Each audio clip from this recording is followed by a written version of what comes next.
Hey y'all, it is May the 13th, 2024, and I'm right exactly on time.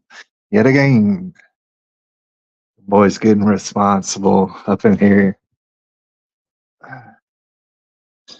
Take off my macho madness right quick so you can look me straight in the eyeballs. You're looking at my eyeballs for this one. I, y'all, we got a little bit of a broadcast lined up. Few things to talk about. How y'all been doing? That's what I want to know. Honestly, if you could drop me like a sentence about how you've been doing, maybe just one sentence. Go ahead and use as many sentences as you want to, but even if it was just one sentence, tell me how you're doing. I like to know. I mean, it's chaos out there, right? And lawlessness abounding. I'd like to know about your whereabouts and how you're doing. All right, is that weird? You're over here looking at me on the internet. Tell me what's weird. Now we're gonna have a broadcast tonight. And as I made that thumbnail, by the way, very creative. But that's the thumbnail, and that's the title, kind of implicated. I do want to talk with y'all about music, and of course, I'm gonna want to get your feedback on it. I'm just one person. I'm just trying to logically break down. I see people talking and discussing. I see them debating sometimes, and I enjoy it. I really do enjoy it. But I got my own thing that I want to say about it. And I'm sure there's people out there who might have the same thing to say about it, but I never heard. Yeah, that's the thing, man. I never hear anybody say what it is that I'm saying in my head. If they're doing it, if they're doing it out there, God bless them. All right, but I want to relay to you a bit of a theory of mine, I guess, because really in this situation, you can only have theories, really. I think maybe, I don't know. People have strong theories. What am I talking about? I'm talking about music. Talking about music potentially being evil. Lord knows, throughout my life, I've had quite a appreciation for the music, and recently, for some reason or another, and I think I can explain it, drill rap music, drill rap. Big fan of it, but not because I endorse violence. I really don't. I really don't. I mean, I can't stop people, but I wouldn't endorse it. I want to recognize that it's like part of the human condition. Humans are evil. All right. I think we're going to talk about that a little bit tonight. Humans are evil. All right. But we're talking right now about whether or not music is evil and why is it evil if it is evil. All right. You might have heard people debating this before, especially when they're talking about Islam. All right. You ever heard of Islam? But not all. It's never all. And I don't even know if it's most, but there's a lot of people in Islam who they would refer to music as haram. And there's probably other people think it might be evil out there, and for good reason. And for good reason. The reason I had me thinking about it is because of actually a YouTuber, and I follow her stuff, and I think she's very, very good. She's a live streamer. Thing is, right now, uh, I'll tell you, basically, it's about a secret YouTube, right? So I'm letting you in on a secret. See this lady over here, and I've been, listening to her stuff, for who knows how long now, a year, 2 years? I don't know. Time just flies by. But, it's kind of a secret YouTube channel because, of course, she's had YouTube channels deleted, right? As many of us have, or at least just really like banned, or banned for a week, banned for a month, and all this sort of stuff. I don't think my channel's ever been fully deleted, but that's just because like I didn't choose to push the envelope, which maybe I should have. But anyways, you're on this secretive YouTube channel, and I say secretive because this particular lady is kind of interesting about her YouTube channel is that she basically goes out of her way to not promote herself or her channel, which is kind of interesting. I think a lot of people find it interesting.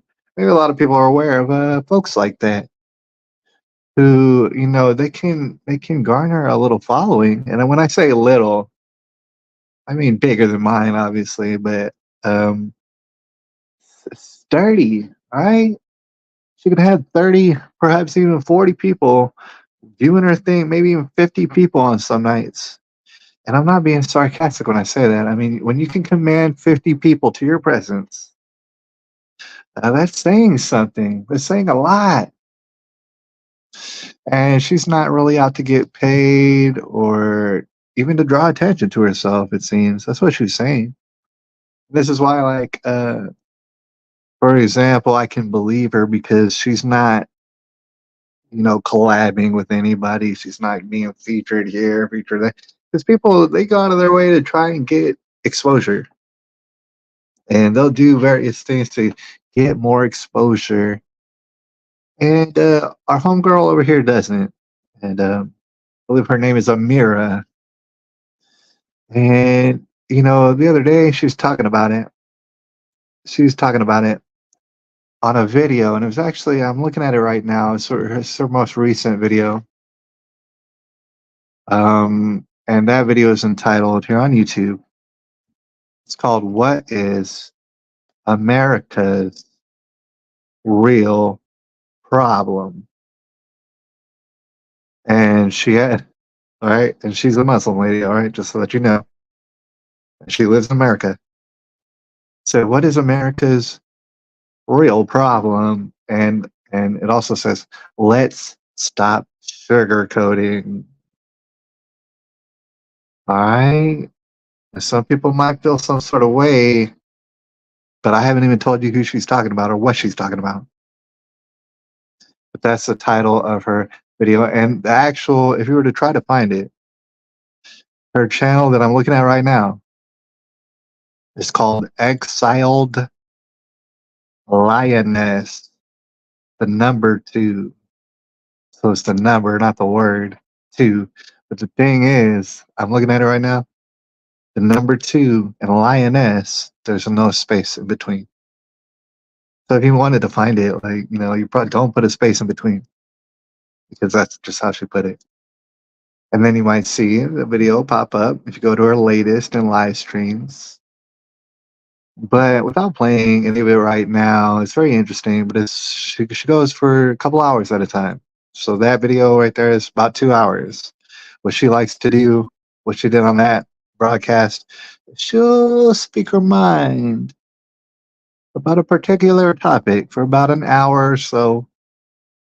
And then maybe after an hour, she'll invite like a panel of people to come up on her stream as well and just talk with her about it. That's pretty damn interesting. I mean, I don't know what could be better than that style of entertainment. Lord knows people are carving out their niches out there. God bless them. So, I just wanted to mention real quick that, and I believe it was mentioned on the same video, the one that I watched the other day, the whole music thing, whether or not music is evil. I think it was. I'm pretty sure. But the question, see, there's a question in the title of her video. It says, "What is America's real problem?" That might have you curious. And before we go any further, with this subject. I'm not saying, oh, I agree with her. Then that's why I'm bringing it up. I'm merely bringing it up because she brought it up. Okay. Perhaps I agree with her, but I don't know. I haven't really figured it out, but I do want to throw some interesting questions out there. Okay. What is America's real problem according to Amira? Don't jump the gun on this. She said, she articulated it like this because a lot of people say that. A lot of people have been saying that, using this rhetoric. A lot of people would say, whether they're right or wrong, that America has a race problem. Okay. For whatever it's worth, I don't know who thinks they're right or wrong. This is what some people say. And you can understand what they mean by when they're saying it. Because, many nations out there are much more, in fact, almost all the nations up until recently have been much, much more homogenous for some reason. But not America.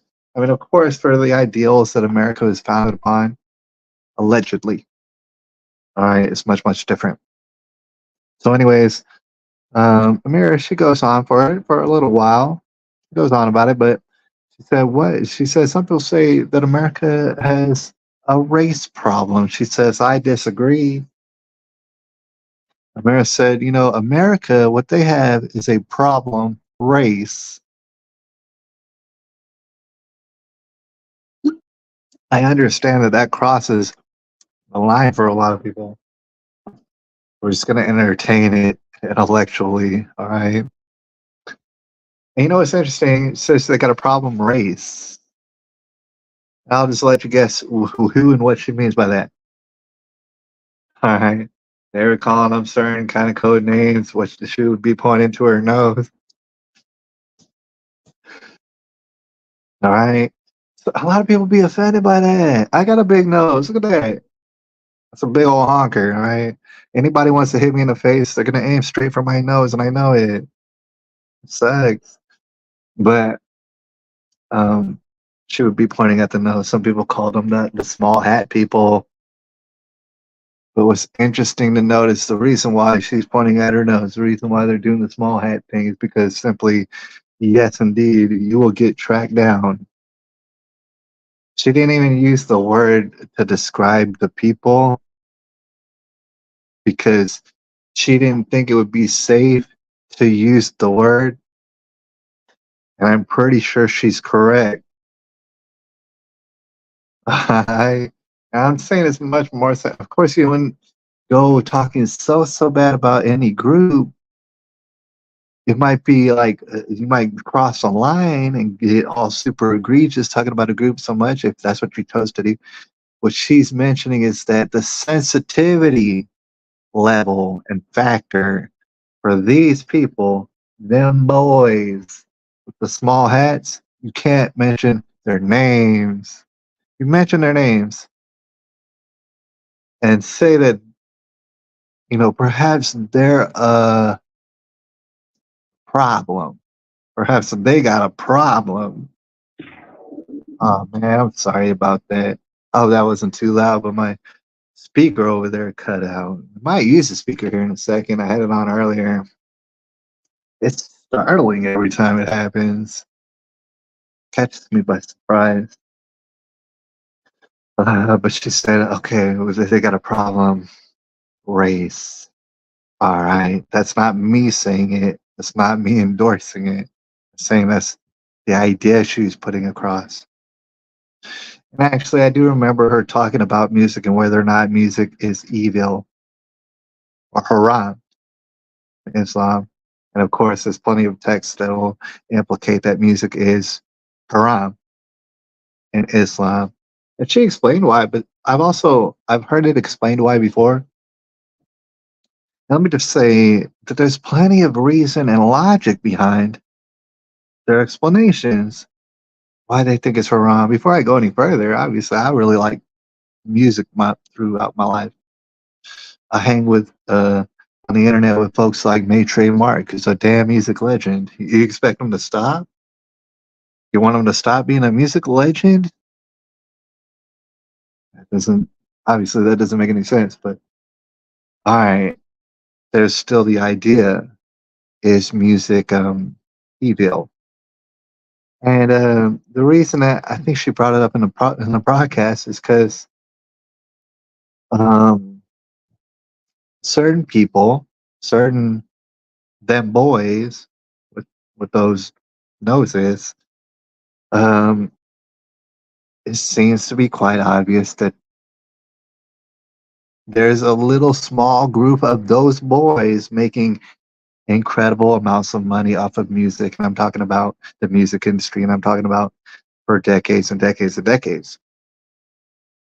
Am I a bad person for noticing what Ye has noticed and how what people well before him have mentioned before?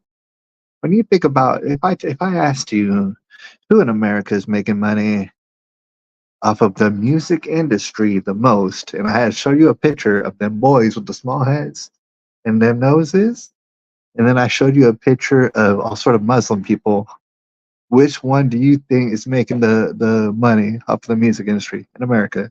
Which one do you think? Who's making the most? All right. So it stands to reason with that line of reasoning that they have a hand, they have the opportunity to manipulate the direction that popular music goes to. And actually, before I go any further, it's kind of a side note, but it's on topic. Before I go any further, I was at work. I was at a work the other day, and at that work, I couldn't explain to you why. I don't know how many restaurants. It's got to be a small minority of restaurants will play the radio for the diners these days. It's 2024. And the reason I say that is because it's 2024. If a company wanted to play the radio, if they wanted to play music for their customers, say in the dining room, they would get Spotify, they would get something, one of these programs, the apps or whatever, that have streaming music, they have their own selection of music. Limit the commercials because you don't really want the commercials, and have music for your guests. All right. So I work at a restaurant. They have no clue about that. They'll play the radio. Plenty of reasons why you do not want to play the radio, but we're going to talk about that here in a second. Let me just mention that, they play the top, whatever, pop hits, whatever it is. And it's just the same in every local radio station, I would imagine.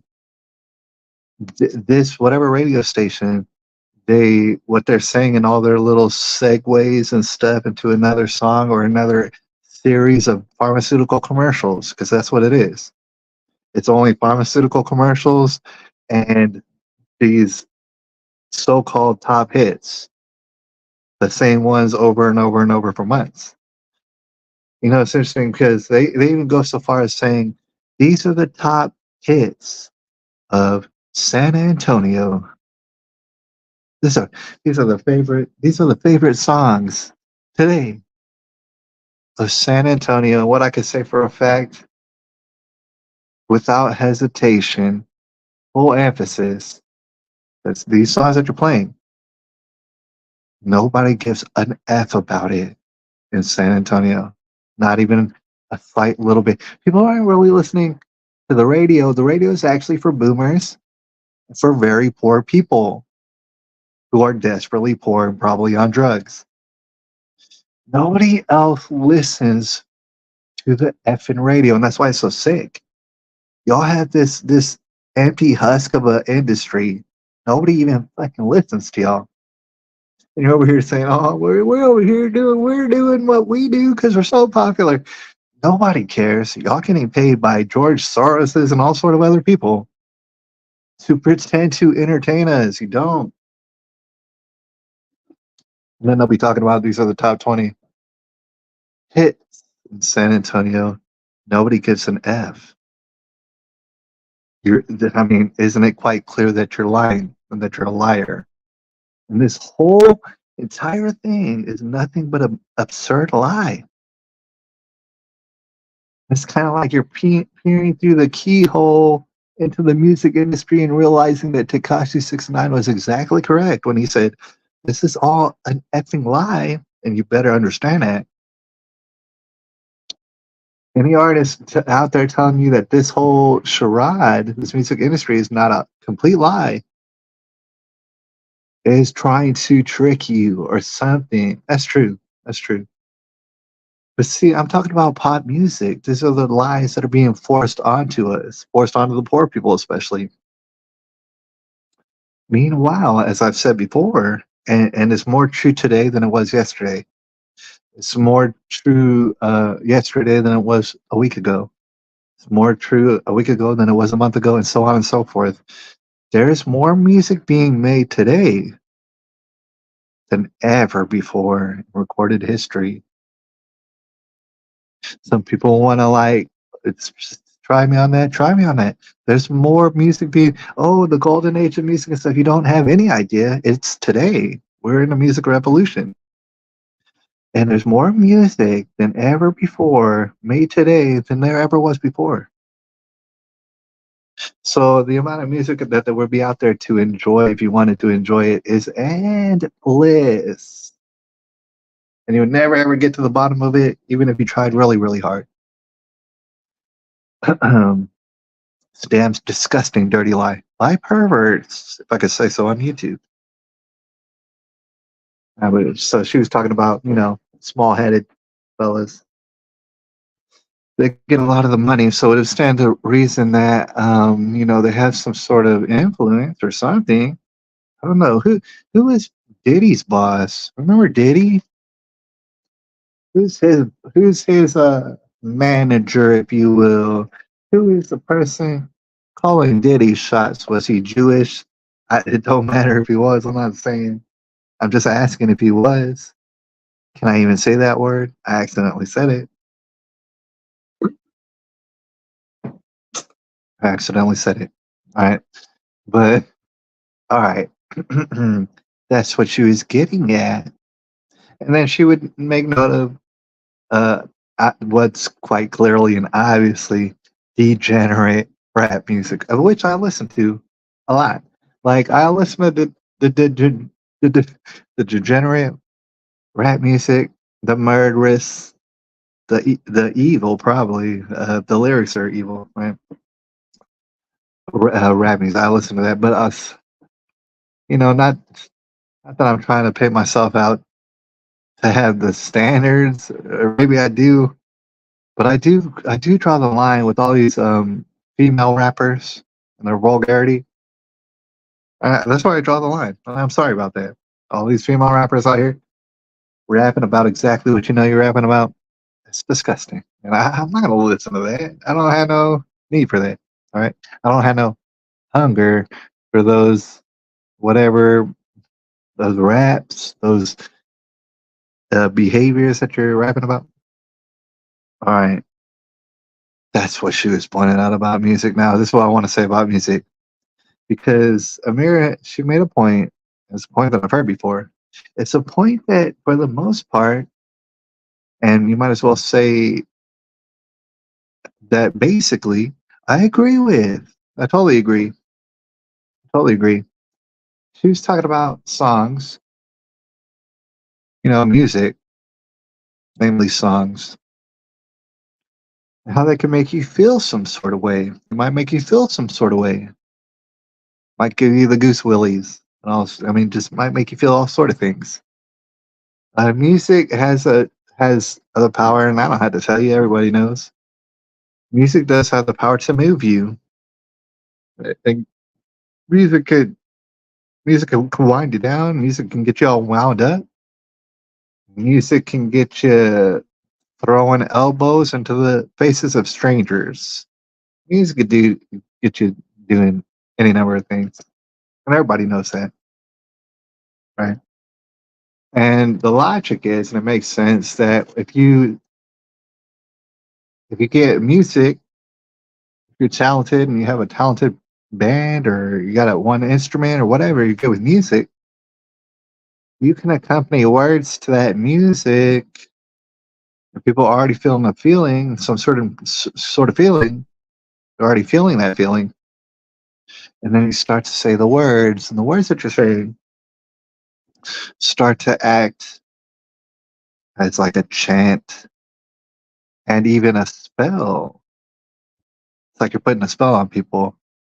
I totally agree with that. I don't know if I mean I don't know. It's hard to argue that people, especially if you see a concert and stuff, that people aren't just like under the spell of these musicians. Or if you want to put it another way, these musicians have their attention. They have their attention real hard. Okay, so what she's saying is, all these vulgar rap lyrics and stuff, man, it's all vulgar and disgusting, but if you put it to a good beat, got a nice melody and stuff, you can convince people that whatever they're saying on the song is that's cool because they're feeling the song makes you feel good, makes you want to dance, makes you want to wave your hand around. So now they start saying words. Now the words that get in your head. How these words get in your head and they start doing weird things, and that's what a spell is. So long story short, basically, that's why music is haram. There might be some more other nuance to it, but more or less, it's the potential to make you feel some sort of way. They say that way that you're feeling, like witchcraft voodoo. And then they'll say some words, and their witchcraft voodoo is working on you. So now you start to accept these words that you might not otherwise have accepted. All right, got you under their spell. Um, I totally agree with all that for sure. Music is definitely deep like that for sure. And it'll cause you to wonder. It's like, okay, I definitely look back on my life, and I thought before a couple of times. I remember the first time I thought about it to think to myself, wow, all the kind of music that I remember that I like, that I've heard before and stuff, and I know some of the words and stuff, all that music out there, really kind of influenced a lot of my actions and behaviors, or at least encouraged those actions and behaviors. They had an effect on me, and I've definitely realized that. And so that's why actually I'm in total agreement that music is, I mean, you might as well call it witchcraft. Might as well call it casting spells. All right.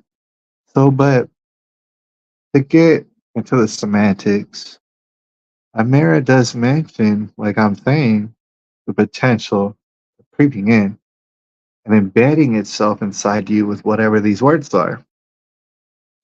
And so that's why she said that, in Islam, and of course, not all homogenous. There's people who definitely practice Islam different ways. And we're going to talk about that here in a second.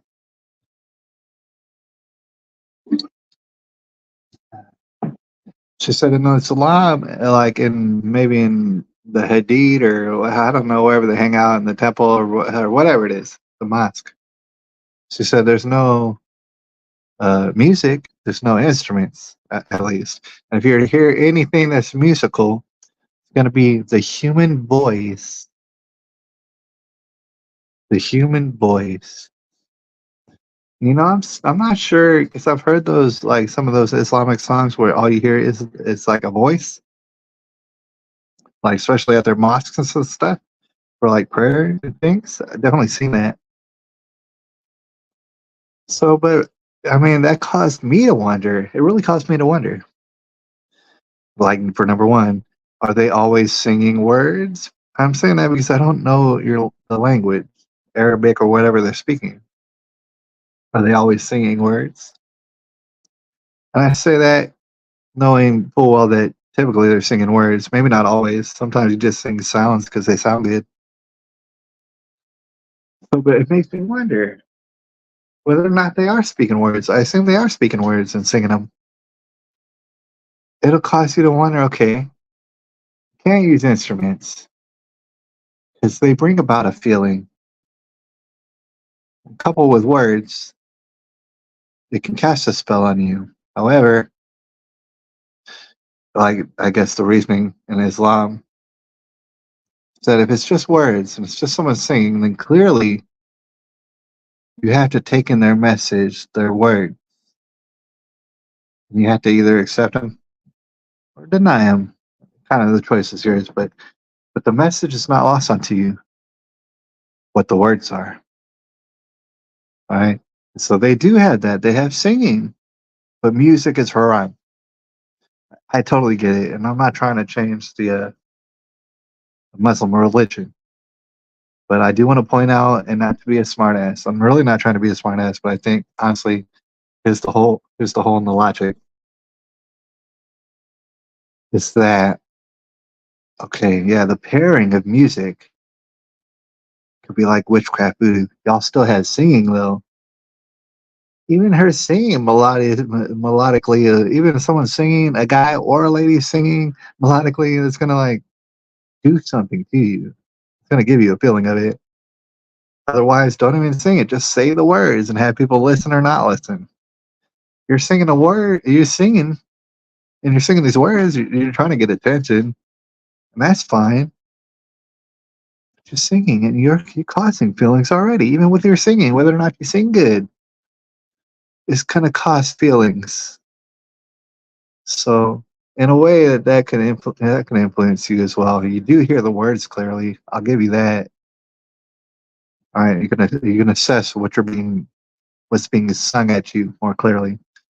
Might I go even further? Say, um, what if you had music that didn't have any words? You know, there's plenty of music out there that doesn't have any words. And I'm saying that not to be a smartass, but I really can't understand. If you had music that has no words, then what exactly a spell can it put on you? I'm not sure. I mean, and wouldn't it be the same exact spell that someone singing and rhythm and melody and then the right pitch? That's gonna basically be the same thing, but with instruments. And I don't know. See, now y'all could have songs at the mosque if you wanted to, with no words, and then later on you could have songs with just words and no instruments. And I don't think any of it would be haram. And the reason, especially why I got to kind of advocate for music, is I like it. I'm not going to stop liking it until it dawns on me to stop liking it. I've never thought about not liking it, and I got to point out also that in this world, there's many things that people. I mean, they can say, "Oh, maybe all music is witchcraft and all this." Well, someone needs to control that witchcraft, because whoever controls that witchcraft, they certainly have a lot of power on this earth, right? You know, bombs, weapons, and all sort of things. Those all might be haram and stuff like. But whoever controls those technology, some people say that that's evil, and I get what they're saying. Whoever controls it, they certainly got a lot of power here on Earth, and they'll certainly dominate on everybody else. I don't know if that sounds good, but they'll have total dominance on everybody else, unless forces for good have a stronghold in those in technology and weaponry and music and all that sort of stuff. That's my theory. I don't know how you'd prove it. I think it'll be proved uh, one day. One day, I think it'll be proved. But okay, so we were talking about music. That's the point I wanted to make. That music is for sure could be used as a weapon. It's used as a weapon for whoever wields it. Who here wants weapons? I'll take some. I don't know about you, but if someone was like, "Hey, you want a weapon?" Hell yeah, I'll figure out what to do with it. I'll take the weapon. All right. So got them boys, right? And I'm not, dude, I'm not, I've never had animosity and I still don't. And the thing is about the whole world is I hate nobody and I love everybody. And so it's like, I don't know if that makes it quite clear. Everybody, every human being. Say, which one, what about these? All of them. And I hate zero of them. So that's like, I mean, as far as I know, that's a love speech. That's not hate speech. But before we get up out of here, I did want to talk about that as well. Because it's interesting, and I only got like some questions that honestly, like open-ended questions. Whoever wants to throw at me an answer, I would love to hear it. I would love to hear it. But I wanted to talk a little bit about, there's still that situation, the Israel-Palestine situation, if I could say so. I'm pretty sure I could, but that's still going on. And I was just thinking about it earlier today. Of course, it's been going on for like whatever, hundreds of years. But um, I was talking about like, ever since that October, the siete or siete, I forget how you say it in Spanish, the 7th, October the 7th. You know what I'm talking about. You remember that's like what so-called kicked off of this whole what's going on right now. October the 7th was like half a year ago. And I say that for a reason. That's half a year ago. I would deem that to be a little bit of a long time. I'll talk about that a little bit. They're still having their thing over there. They're still having their thing over there. And it doesn't really have a signed to an end. And as you all well know, on the internet, especially at universities for some reason, and I think we know the reasons, different other places, and of course over there in Palestine and Israel, it's this conflict, and the conflict spreading out through the world because people choosing sides, in this conflict, and they're all hearing about it, and they're all becoming more and more and more aware about it as days go on. I mean, people are not becoming less aware of stuff taking place over there in the Middle East. They're not becoming less aware. They're, staggering almost how much more aware that they're becoming. And of course, I don't think I had to tell you that university students typically don't know shit. God bless them. It's like we were that age at one time. We didn't know shit back then as well. So I'm not talking about them, but there's other people who are more suited to thinking about these things now, thinking about these things when they didn't before because they weren't so aware. Interesting. You know what I want to mention because it's like highly debated. People are really, really saying some things, especially on X, that I'm seeing them and I'm observing them. I'm taking note of them. What certain people are saying, and I regard it as insane. A little bit. What am I talking about? Sometimes when I hear the gusto of pro-Israel, sometimes when I hear the gusto of what they're doing, and they have a lot of gusto about it, I'm like, wow, this is kind of like, it seems to me a little bit too much gusto. And this situation is ongoing for like 6 months, and it seems a bit one-sided. That's what it seems like.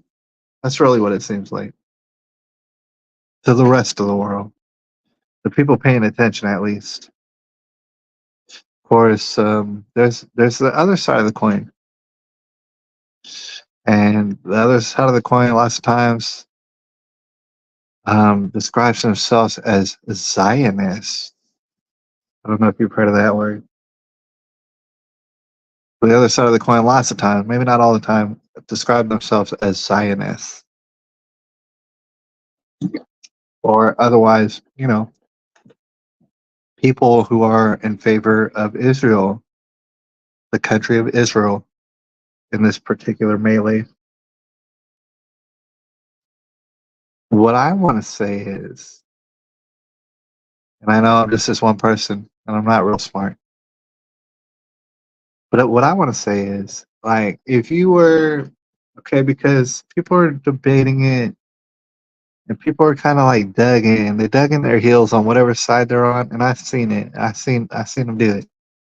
You're not really convincing people to switch sides at this point. They're only digging in their heels more so than whatever side that they're on in this conflict, the Israel, the Palestine.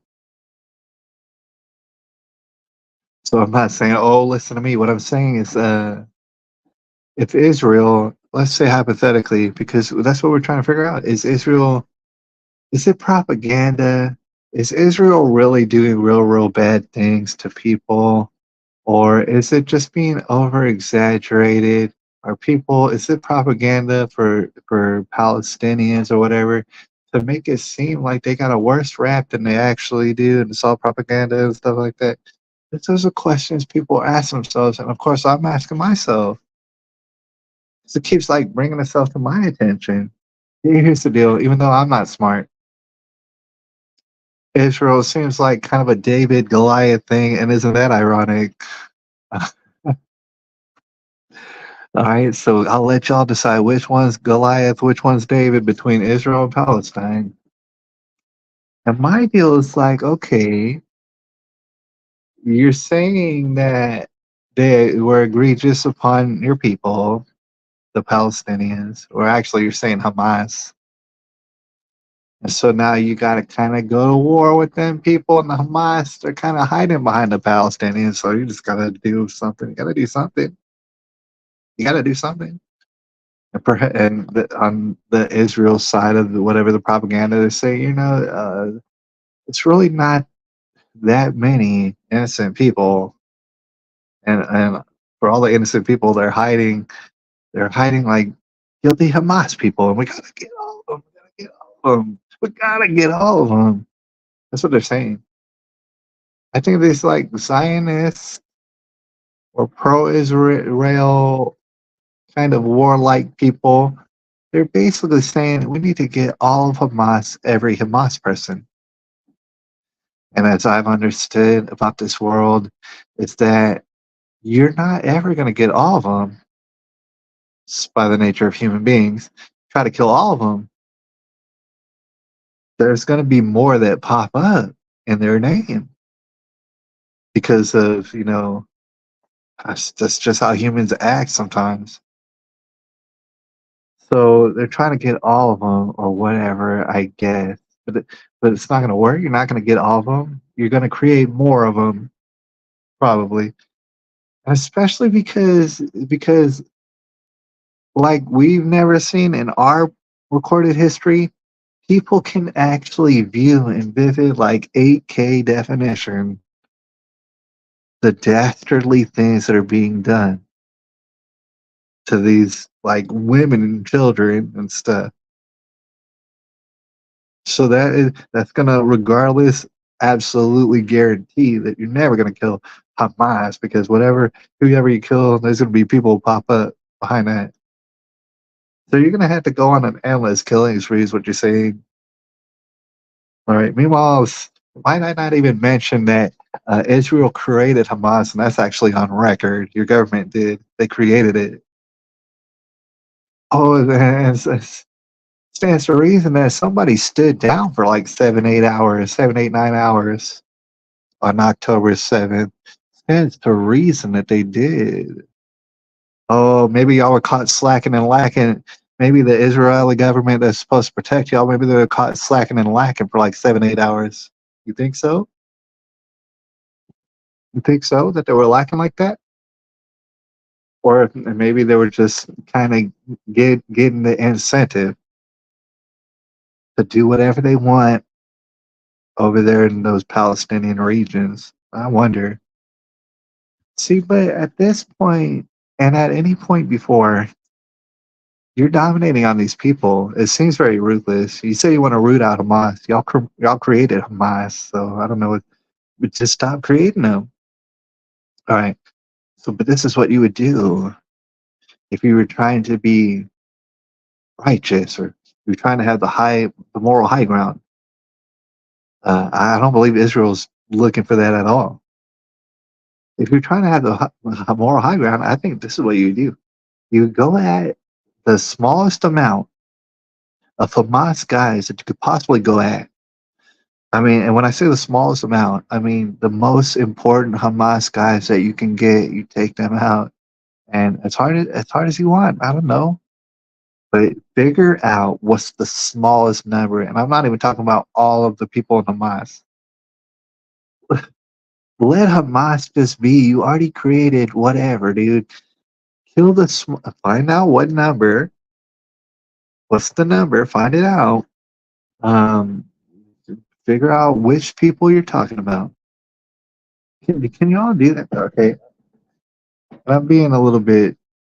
I'm saying that in jest, but I'm saying if you were trying to do the right thing, hypothetically, you would find the smallest amount of Hamas leadership, take them out, thereby crippling the organization.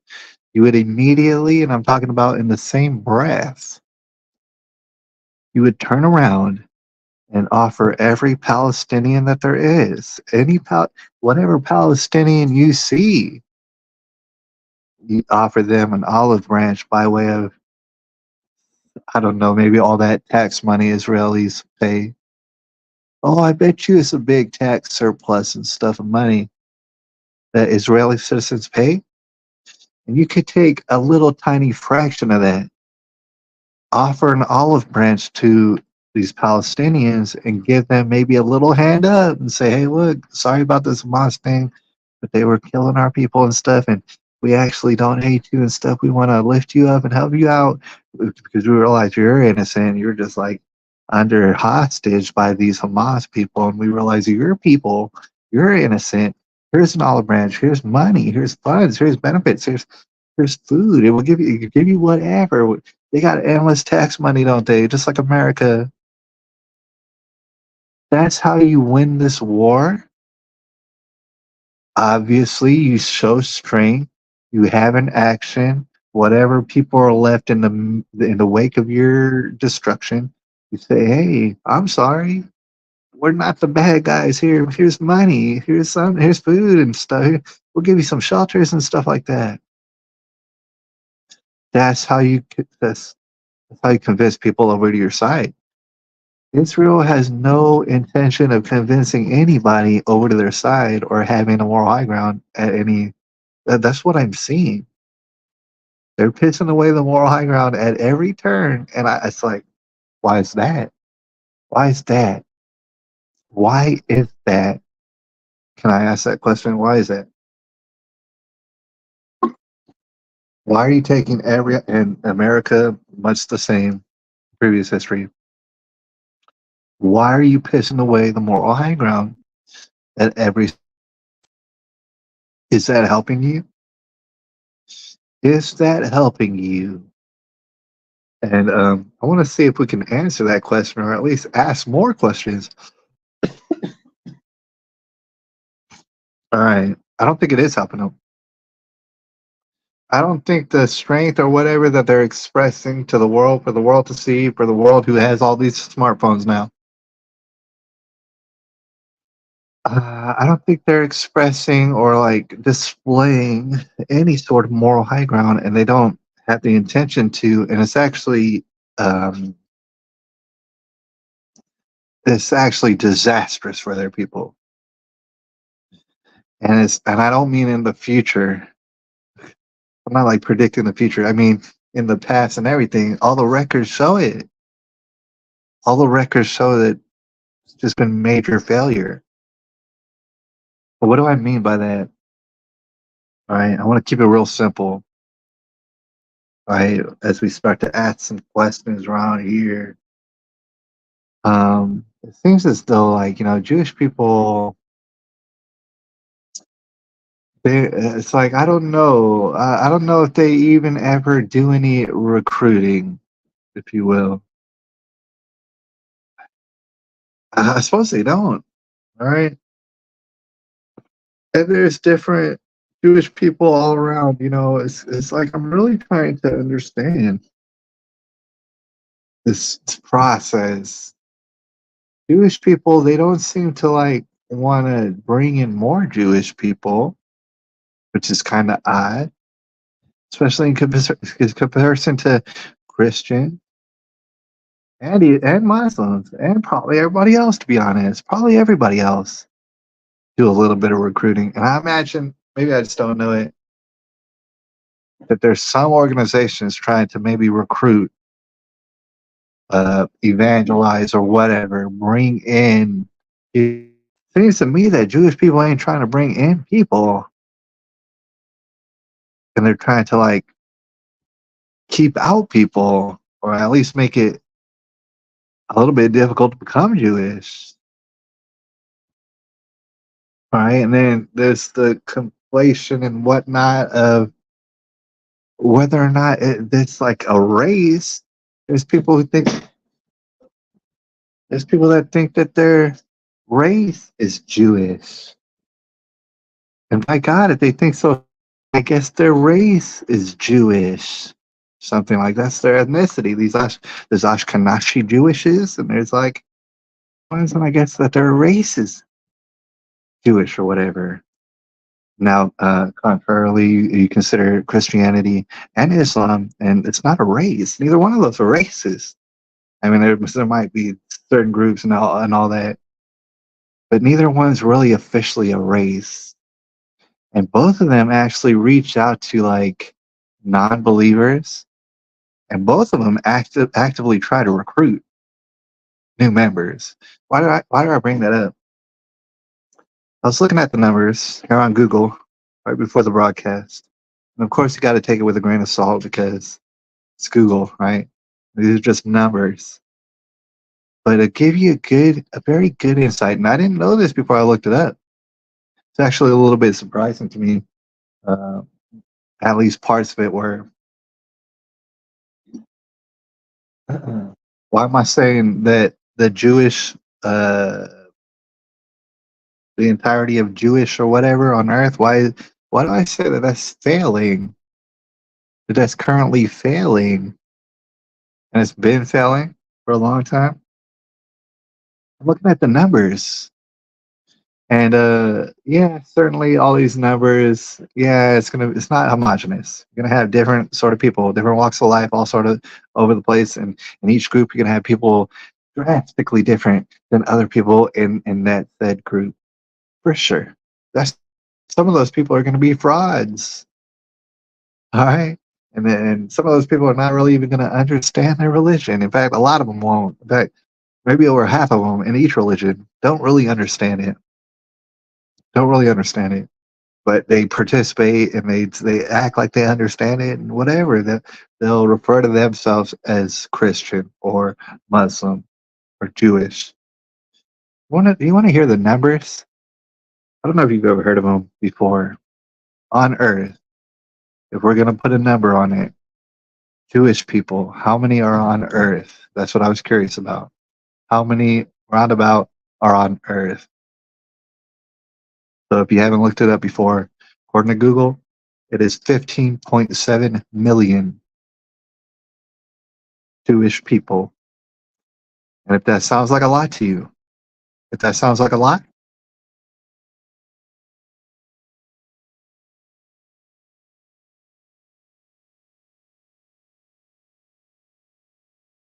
and right when I said a billion, the internet stumbled. I'm not sure why it's that. But what I was saying was on Earth, there's 1.9 billion Muslims. And I knew there's a lot. I knew that there was a lot. I didn't know what was the number. And so that sounded about right. And it caught me off guard. And I didn't really know this.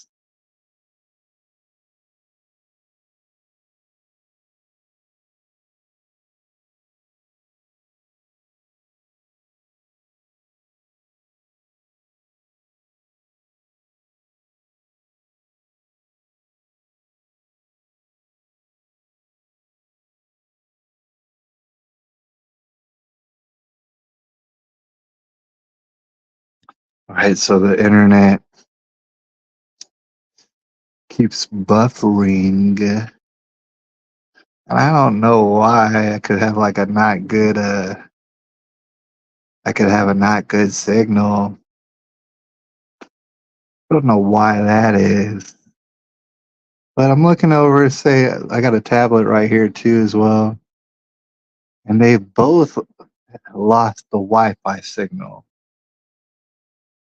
Right. So it switches over.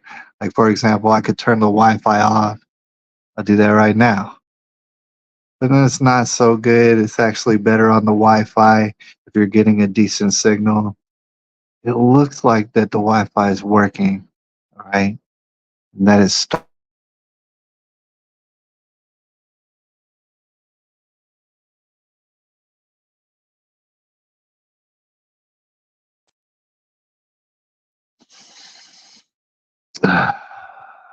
man, I hope the recorded version is not gonna be like it's obviously gonna be a little bit chopped up because of the poor internet, but hopefully it's not been super chopped up. Just in case it is, and oh my god, if it cuts out some more, then we're under attack. But what I was saying, Jewish people on Earth, God bless them. I love the Jewish people. 15.7 million. Muslim people, 1.9 billion. It's a much bigger number. Christians, if you could even believe it, 2.4 billion. There's even more Christians. That's encouraging.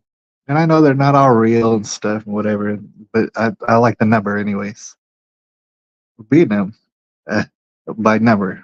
And when I say them, I mean Muslim people. When I say Muslim people, it's because everybody knows there's a lot of Muslim people on Earth.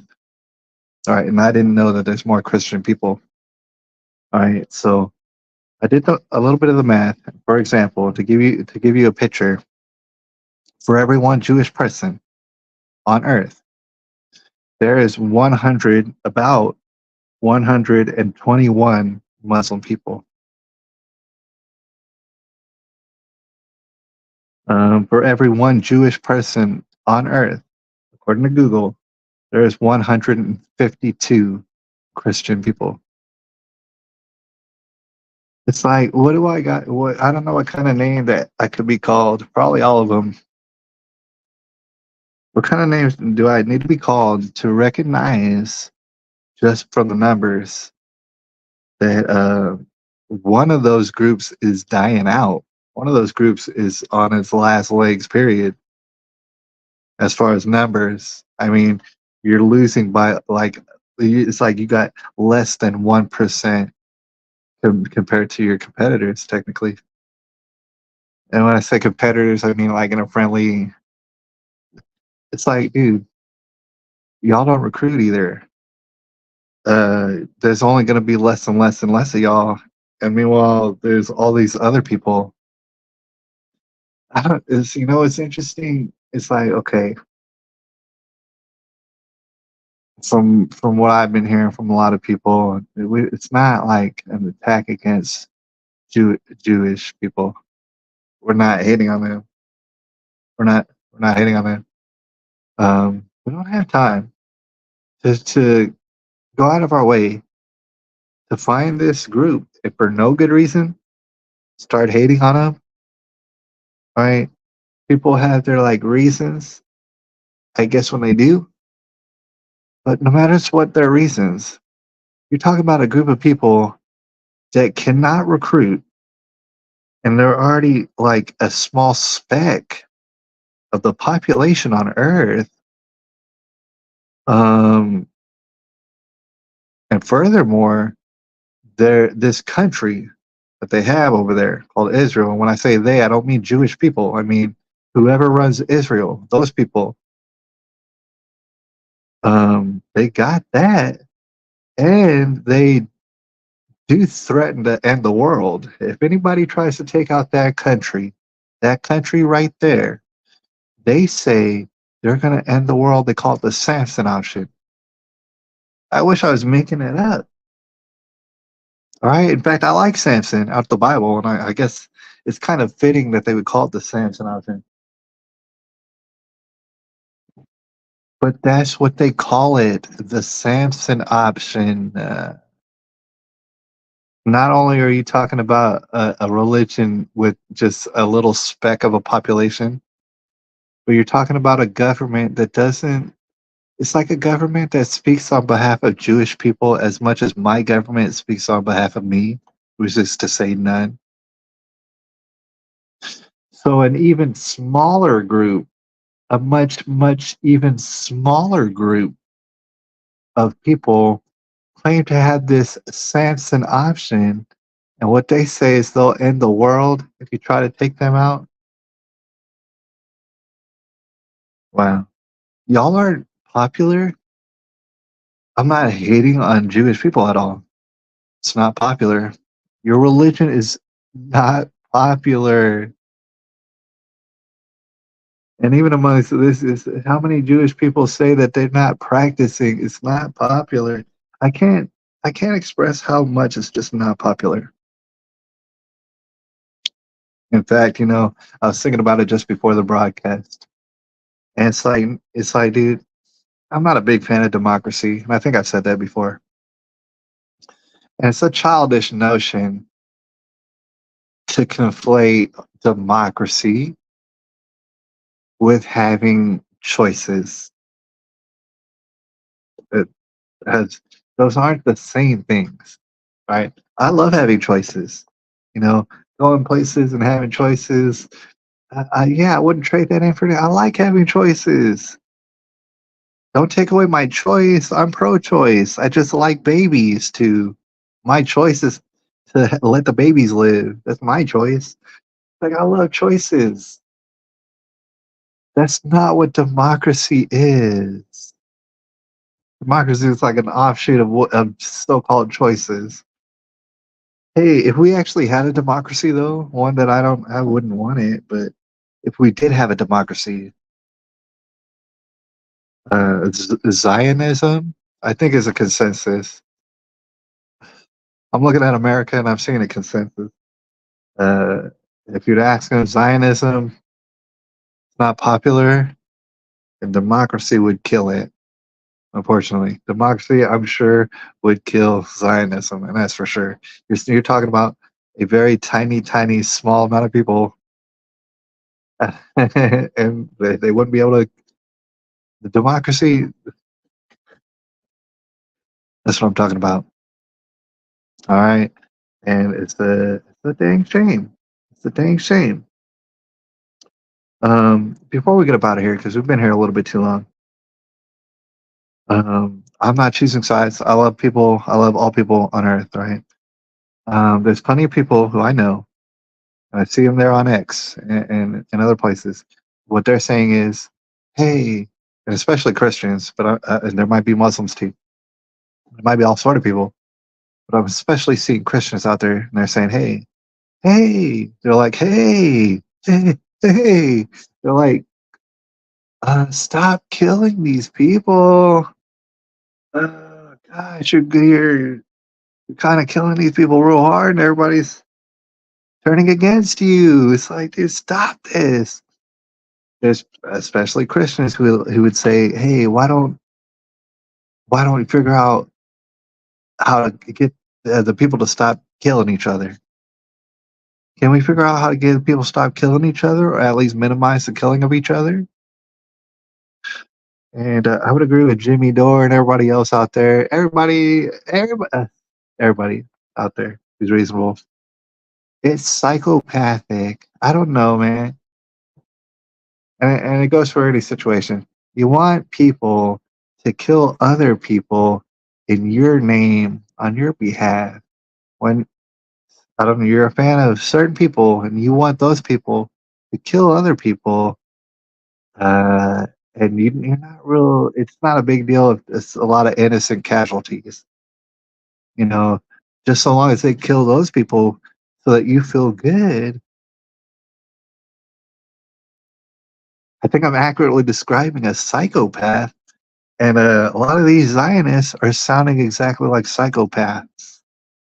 I'm not saying that they are. A lot of these Zionists are sounding a lot like psychopaths who like death. In the Christian faith, I would argue that you're not supposed to cheer for this death, destruction, for to no end, to no end. They have no end. They've described no end to the destruction of whatever is in Palestine and stuff.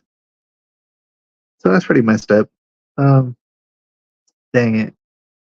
One thing that we're gonna probably talk about later because we ran out of time. We're gonna talk about it next time, and I'll try to keep y'all abreast of the schedule. Is that it's the end? It's the end of days, right? Some people, just like myself, I have a reluctance to believe that we're so far gone down the end of days because it's scary. It's like you get at the top of a roller coaster. Maybe you say you're afraid of roller coasters, which I am, and you get at the top. There's that feeling. Oh gosh. Oh, maybe even regret it. Maybe have a moment of hesitation. That's what I'm talking about. The end of the world. The end of days. This is the end. I'm not saying that to rile people up. I'm saying that because it's quite obvious. When I say the end, I mean the end of like everything that you thought that you were clinging on to as normal. Uh, that normalcy is fitting to go out the window, never ever to be seen again. It's a real deal. I don't mean 10 years. I don't mean 5 years. I mean you better watch that ass this year. At the end of this year, you ain't gonna have a Christmas, or it's gonna be very different. It's gonna be very drastically changed. I don't believe that there can be an end without a beginning right behind it. So the end is scary, but the world we're living in is scary as shit, dude. And people like you and me, we got it so good. We got it so damn good. And I want to end the show on that note is that you and me, we got it so good. We might have our problems and stuff. We might have like our issues. And we might have like our difficulties and our frustrations. And they might be trying us. That, earlier I was in traffic and I was driving and I was thinking, gosh, if I could just not be in traffic, like traffic's the worst. I don't like traffic. I just don't like it at all. I know a lot of people don't like it. Most people don't like it. It's like my least favorite thing on earth. It's nerve wracking, but we got it easy, real easy. There's a lot of people out there who are suffering, been suffering, and are going to suffer today. They're going to suffer hard. They're going to suffer tomorrow too, as well. And a lot of them are innocent and vulnerable as well. So we got it pretty good. With that being said, it is the end of days though. And I do want to mention that InfoWars, for example, um, basically ending, probably. It's just what it is. They're being sued into oblivion. So some people don't care, some people maybe don't believe it, but it's likely the end of it. And if so, and here's the thing, I've supported InfoWars and I've talked about InfoWars a lot. There's plenty of people out there who repped way harder for InfoWars and did so much more for InfoWars than I did. And I'm glad that those people were able to support how they were. I kind of wish that I could have supported more You know how like you look back in time and you think, oh man, well, there's different other ways that I could have supported even more. But you can only, I mean, it's like, what's the point of looking at the past like that? I've supported Infowars in plenty of ways, to include buying their top-notch products for years now, for years.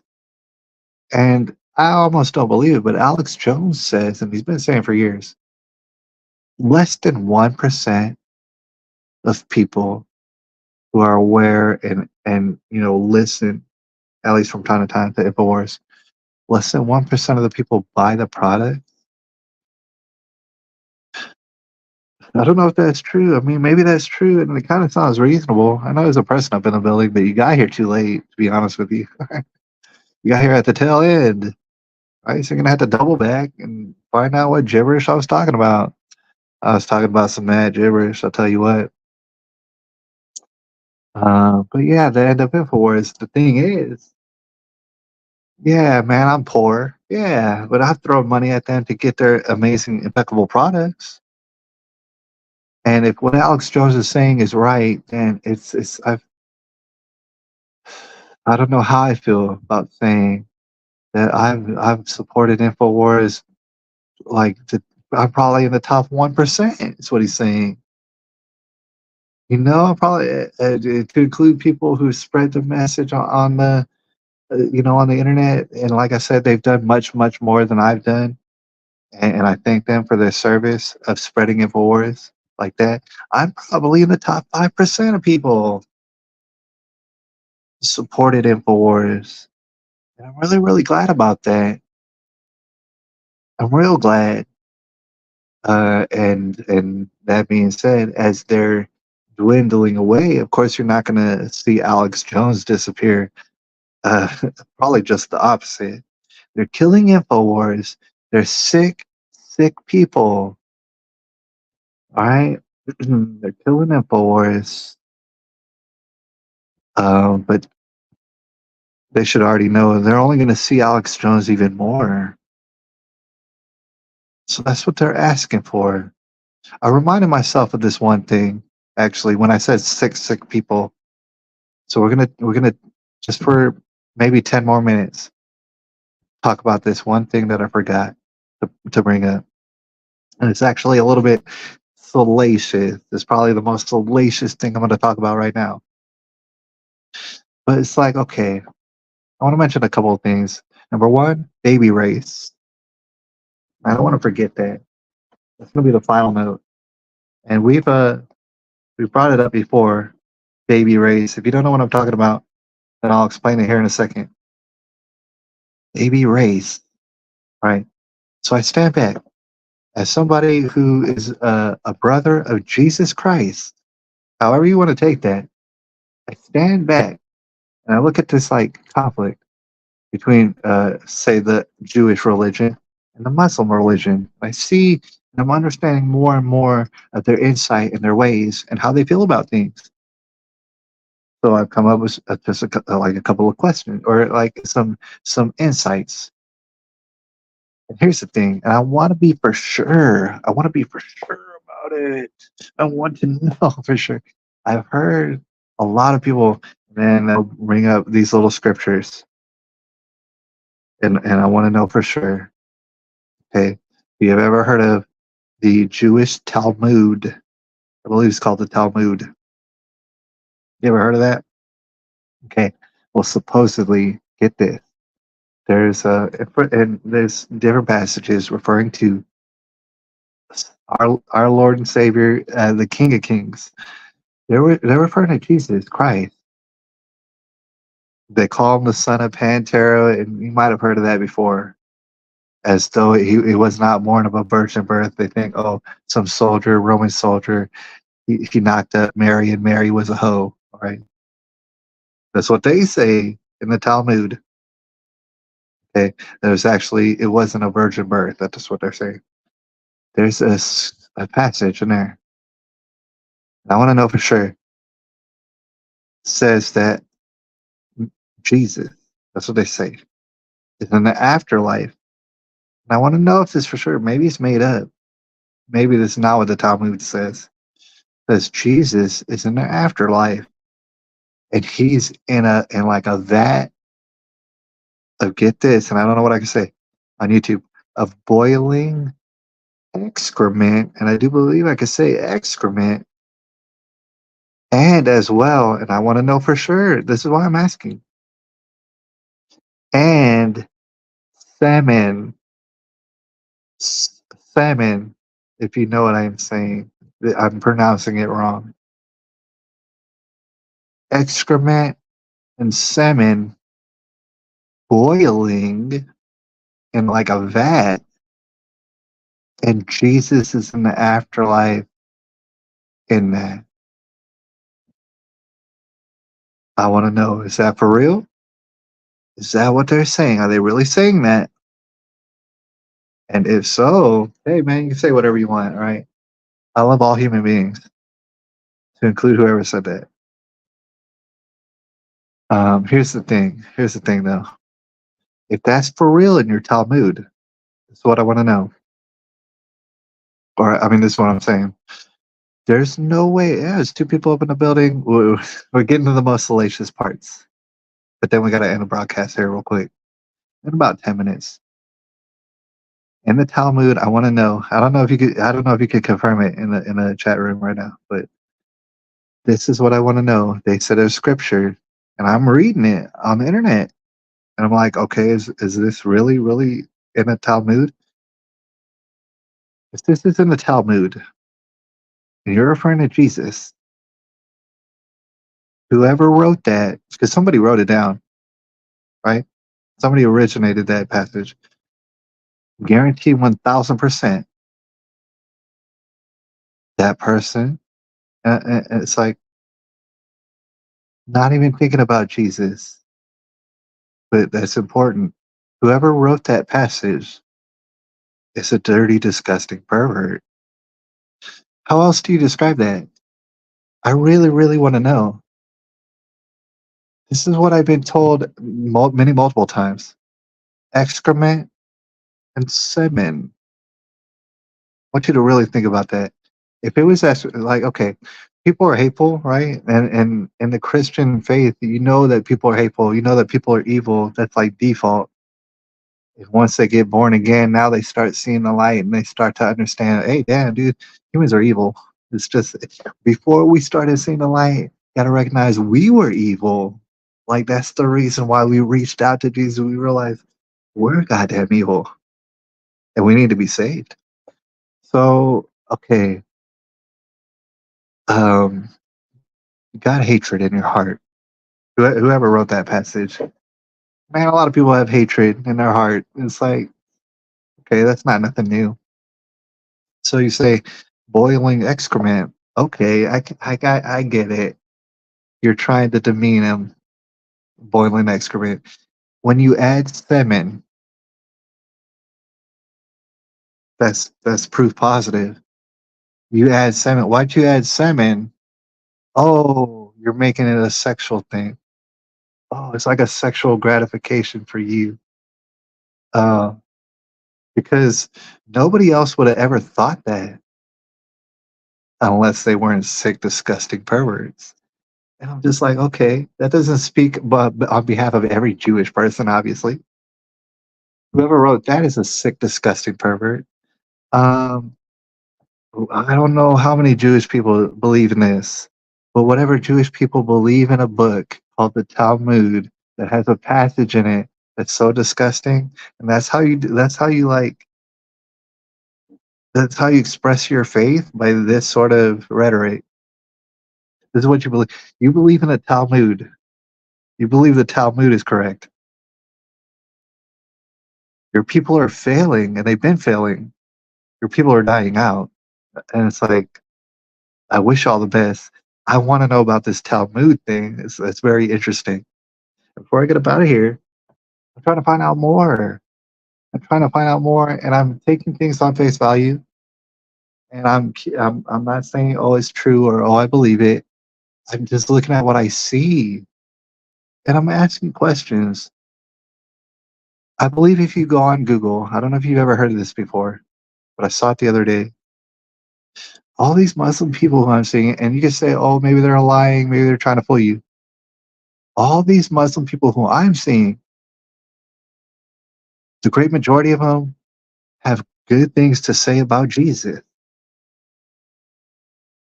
What am I supposed to do about that? How am I supposed to feel about that? I'm only hearing them say good things about Jesus. What's that about? I think you might be able to go on Google. I saw it the other day. There was a passage in which that Mohammed guy, and I don't know much about Muhammad. I'm not trying to follow Muhammad. I realize that's what Islam is. And people got arguments against Muhammad. One about that little girl, what's her name? That little girl, Aisha. Yeah, I know what you're talking about. I don't know the details and the nuances of that whole story. Perhaps I'll investigate and do some more investigating. Mohammed said, take this however you want. He said, there is not a human being, okay, guys, he meant alive or dead or coming in a picture. He said, there's not a human being who is closer to Jesus than myself. And he was talking about himself. And I know it's haram for me even to say Muhammad name, but I'm not Muslim. So he said that there's nobody closer. And that's what I read. Maybe that could be a lie. I'm taking it on face value. He said, is nobody closer to Jesus? He didn't say, oh, Jesus is in a vat of excrement and semen. Accidentally. He didn't say anything like that. He didn't say anything like that. Why is that? Why is that? Like I mentioned before, the Jewish people, they are they're failing. I mean, I know they're doing this Israel thing and the war and whatnot. They don't have any people. They're losing people on the earth. There's less and less Jewish people as time goes on. It seems to be more and more Christian people. It seems to be more and more Muslim people by a lot. All right? So get up out of here. I would like to endorse this hypothetical, a dream-like, uh, special place in our minds and in our hearts in which this retardation, this psychopathic retardation and perversion was not ruling the day. If we weren't completely retarded as a human race, we would eventually figure out, hey, we're in a competition with each other, sort of, right? Okay, instead of killing each other and this sort of stuff, and having that solve our problems doesn't solve any of our problems. Instead of that, how about we have a baby race? Let's get in a baby race. Let's race to make babies. Let's see who makes the most babies. I'm telling you right now, whatever group makes the most babies conquers the earth and they run the earth. That's it, period. If they can get it in their head to conquer the earth by making babies, and this is not, I didn't invent something new. God said a long time ago, conquer the earth by making babies, and we do the exact opposite. I mean, I'm not talking about America. There was a baby boom and everything else. People knew to make babies. People in Africa still know to make babies. Muslim families all over the earth know to make babies. They're good at it. Needs to be a baby race. And if you're not talking about that, oh, I'm on this side of the war. Oh, I'm on that side of the war. Oh, I want these people killed. No, I want those people killed. I have nothing to do with whatever psychopath religion that you're a part of. And I would love to be a part of a baby race. But however, the powers that be love death and destruction, and they're damn dirty perverts. I'll holler at y'all. It's May the 13th, 2020.